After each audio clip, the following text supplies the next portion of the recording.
नमस्कार साथियों, मैं डॉक्टर राजेश सर आप सभी का एकलव्य एग्रीकल्चर एकेडमी के ऑफिशियल चैनल पर स्वागत करता हूं।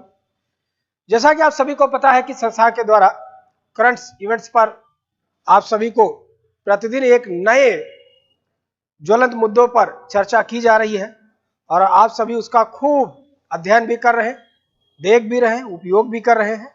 यह अच्छी बात है और इसको खूब करिएगा भी, क्योंकि यही औरों से आपको अलग बनाएगा।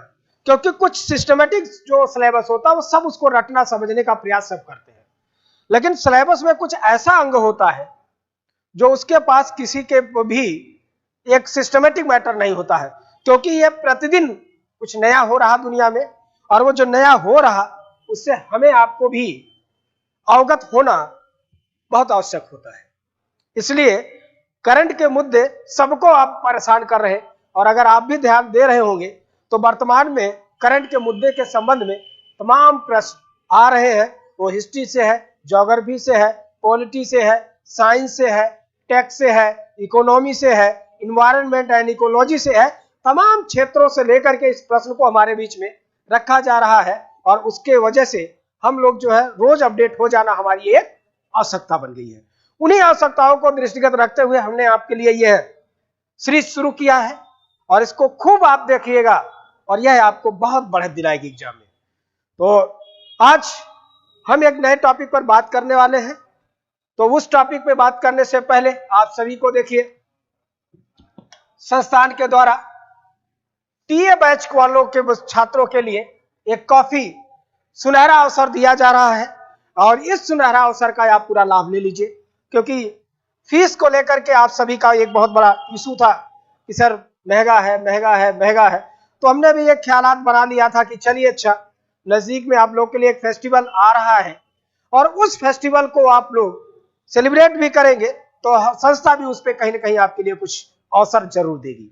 तो उसी अवसर को ध्यान में रखते हुए अब आपके लिए होली एक महा ऑफर के नाम से आपको दिया गया है। संस्थान में जो एजीटीए का कोर्स आपको 1900 का दिया जा रहा था, अब वो मात्र आपको 1499 में उपलब्ध हो गया है। अब इसको आप लेकर के और टीम के साथ जुड़ करके अपने कार्य को करना प्रारंभ कर दीजिए, क्योंकि ऐप पर पूरे क्लास सिस्टमेटिक चलाए जा रहे हैं, और उसको आपको प्राप्त करने के लिए अब आपको संस्था का यह ऐप डाउनलोड करना होगा। और संस्था के ऐप को डाउनलोड करने के लिए द्वारा इस बारकोड को आप स्कैन करिए और संस्था के ऐप को डाउनलोड कर लीजिए। और यहां पे जब डाउनलोड करेंगे तो यहां पर फिर आपको रजिस्टर करना होगा, और रजिस्टर के उपरांत आपको डेमो क्लास भी मिल जाएंगे। हमारे सारे बैचेज आपको दिखाई देंगे। जिस भी बैच से आपको जुड़ना है आपका स्वागत है, आइए कार्य करिए। तो आज के लिए ये आपके सूचना के रूप में था। अब हम आते हैं अपनी मूल बिंदु पर, हम लोग को जो इस वीडियो के माध्यम से हम आपको देना चाहेंगे। ठीक है, तो देखिए आज के करंट के इवेंट्स में हम लोग के पास जो मुद्दा है वो लिखा है काली मृदा की वैश्विक रिपोर्ट। और ये जो वैश्विक रिपोर्ट है वो कौन से दिया है? FAO ने। अब आपसे मैं यहां सवाल पूछ रहा हूं, FAO का मुख्यालय कहां पर है? FAO का फुल फॉर्म कब क्या है और इसकी स्थापना कब हुआ था? इन 3 सवाल का जवाब आप लोग अपने कमेंट के माध्यम से आप हमें देंगे, क्योंकि इसके बारे में आप जानकारी करें आवश्यक है, और यदि पता है तो बहुत अच्छी बात है। देखिएगा महत्वपूर्ण बिंदु में हमने सबसे पहले लिखा है विश्व मृदा दिवस कब मनाया जाता है? 5 दिसंबर को। पता है तो बहुत अच्छी बात है, नहीं तो एग्रीकल्चर के अगर छात्र हैं और अगर ये सब चीजें आपको नहीं पता है तो एक सवाल है, इसलिए इस सवाल को सॉल्व करिएगा। आगे देखिए लिखा है काली मृदा और खाद्य सुरक्षा के समक्ष खतरा। काली मृदा और खाद्य सुरक्षा के समक्ष खतरा। रिपोर्ट के अनुसार विश्व के अधिकांश क्षेत्रों में काली मृदा के कार्बनिक गुणों में गिरावट देखने को मिली है। इसका मतलब जो हमारी कार्बनिक मृदा है उसमें कहीं ना कहीं कुछ संरचना में दिक्कतें आई है। ऐसी स्थिति में मृदा के साथ साथ खाद्य सुरक्षा उपायों को भी खतरे का सामना करना पड़ सकता है। ठीक है, अब क्यों करना पड़ सकता है? क्योंकि हम सभी को पता है कि खाद्यान्न का उत्पादन होगा क्या, मृदा से ही होगा।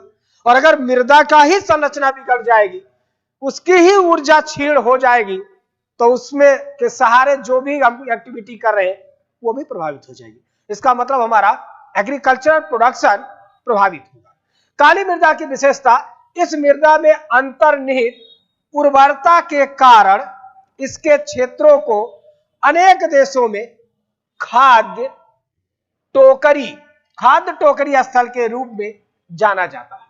विश्व की बढ़ती खाद्य आवश्यकताओं को देखते हुए वैश्विक खाद्य आपूर्ति को सुनिश्चित करने के लिए काली मृदा का संरक्षण अत्यंत आवश्यक है। ठीक है, काली मृदा का संरक्षण अत्यंत आवश्यक है। और क्यों है, सिर्फ ये कहने से पता चल रहा या हम लोग को पता है? क्योंकि हम सभी एग्रीकल्चर के छात्र हैं, या सभी लोगों को खाद्यान्न एग्रीकल्चर से ही मिलता है। तो आप एग्रीकल्चर के हो या किसी अन्य से हो, बिना इसके आपका जीवन चलना नहीं है। इसलिए इसके बारे में जानकारी करना आवश्यक है। और मैं आपको पूरी जिम्मेदारी से कह रहा हूं, यह प्रश्न आईएएस तक के उसमें पूछा जाएगा, स्टेट पीसीएस में सभी जगह पूछे जाएंगे। और एग्रीकल्चर से संबंधित कोई भी अगर एग्जाम है तो सवाल बन के रखा हुआ है। इसलिए आप कोई गलती नहीं करिएगा, पूरे ध्यान से इसको देखिएगा। और इससे संबंधित हम नीचे प्रश्न भी आपके लिए रखे हैं, उन प्रश्नों को देखिएगा, क्योंकि वो प्रश्न शायद उसी रूप में पूछे जाएंगे। आगे लिखा देखिए, इसमें है उर्वरता में कमी के कारण रिपोर्ट में इसके अनेक कारकों को उत्तरदायी माना गया है। कुछ प्रमुख कारक निम्नलिखित है। पहला, भूमि उपयोग परिवर्तन, लैंड यूज चेंजेज। हमने भूमि का उपयोग करना भी बहुत परिवर्तित कर दिया, जिसके कारण इसकी जो है क्या हुई, उर्वरता शक्ति क्षीण हुई है। दूसरा, अस्थिर प्रथन प्रवधाय, अनसस्टेनेबल मैनेजमेंट प्रैक्टिसेज, मतलब हम ऐसी प्रैक्टिसेज कर रहे हैं जिससे उर्वरा शक्ति क्षीण होती जा रही है, वो अस्थायी बने रहने में सक्षम है। अब ये प्रैक्टिसेज का मतलब क्या है?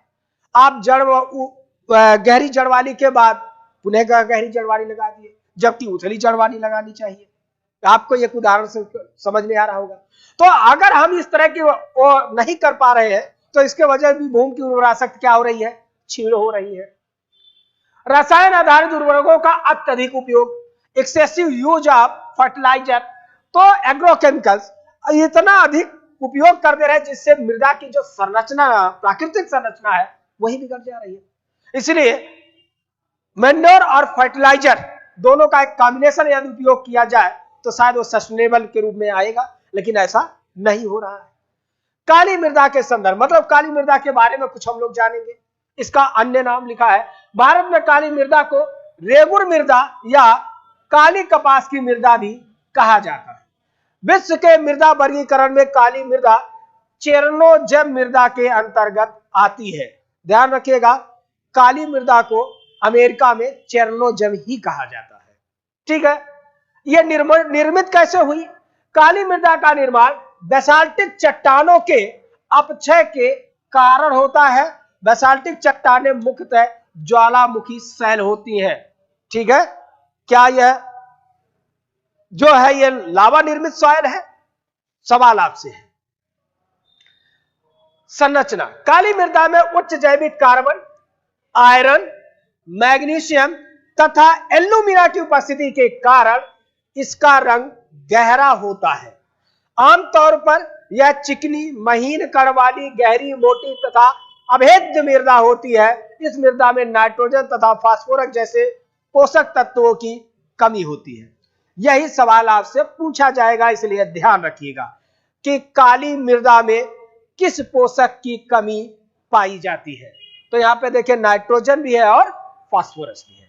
ठीक है, विशेषता, तो विशेषता में है वर्षा काल में यह मृदा चिपचिपी एवं मुलायम हो जाती है। वहीं दूसरी तरफ शुष्क मौसम के दौरान इस मृदा में चौड़ी दरारें विकसित होती हैं। यह सवाल आपसे पूछा जाएगा, इसलिए कोई गलती नहीं करिएगा। आप यूपीएससी तक के एग्जाम यदि दे रहे हैं तो यह आपके लिए वहां पर भी लागू होगा, स्टेट पीसीएस में लागू होगा, इफको, क्रिप्को, एफसीआई, एनएफएल देंगे, वहां पर भी पूछा जाएगा। UP CATET BHU JRF SRF देंगे, वहां पर भी पूछा जाएगा। इसलिए इन सभी मुद्दों को एकदम क्लियर अपने पास जानकारी रखिएगा। वैश्विक वितरण, वैश्विक स्तर पर यह मृदा मुख्य रूप से रूस 337 million hectare, Kazakhstan 327 million hectare, Kazakhstan में 108 मिलियन हेक्टेयर, चीन में 50 मिलियन हेक्टेयर, अर्जेंटीना, मंगोलिया तथा यूक्रेन आदि देशों में भी पाई जाती है। ठीक है, भारत की स्थिति क्या है? काली मृदा मुख्य रूप से दक्कन के पठारी भाग में तथा गोदावरी एवं कृष्णा नदी के घाटी क्षेत्र में पाई जाती है। समान रूप से इसका वितरण महाराष्ट्र, मध्य प्रदेश, गुजरात, आंध्र प्रदेश और तमिलनाडु राज्यों में देखने को मिलता है। महत्व, आप देखिए इतनी बातें आपसे मैं बता रहा हूं कि इनमें से आपसे प्रश्न, आपको मैं पूरे जिम्मेदारी से कह रहा हूं, बहुत पूछा जाएगा। इसलिए इसको आप ध्यान से देखिएगा और इसी परिप्रेक्ष्य को ध्यान में रखते हुए हमने आपके लिए कुछ प्रश्न लिखा है। यह प्रश्न आज आपके लिए है और इसका जवाब आप सभी को अपने कमेंट के माध्यम से देना होगा, सभी लोग को। तो हमारा आज का महत्वपूर्ण प्रश्न जो आपके लिए है, जिसका जवाब आप लोग देंगे, प्रश्न मैंने दे दिया है। तो लिखा है, काली कपास की मृदा में किस पोषक की कमी होती है, यह आप बताएंगे। दूसरा प्रश्न है हमारा, अमेरिका में काली मृदा को क्या कहा जाता है। तीसरा प्रश्न है, किस मृदा का निर्माण लावा के द्वारा होता है। चौथा प्रश्न है, उत्तर प्रदेश में किस प्रकार की मृदा सर्वाधिक पाई जाती है। और हमारा पांचवा प्रश्न है, national bureau of soil survey, national bureau of soil sample and land use planning situated at, या स्थित है, कहां पर स्थित है। National bureau of soil survey and land use planning का मुख्यालय कहां पर है, यह बात आप सभी को बताना है। और इन सभी प्रश्नों का जवाब आप अपने कमेंट के माध्यम से जरूर दीजिएगा, हमें इसका इंतजार रहेगा। तो आज के लिए यह आज का मुद्दा आपका रहा। मैं उम्मीद है आप सभी को पसंद आएगा। तब तक के लिए जय हिंद।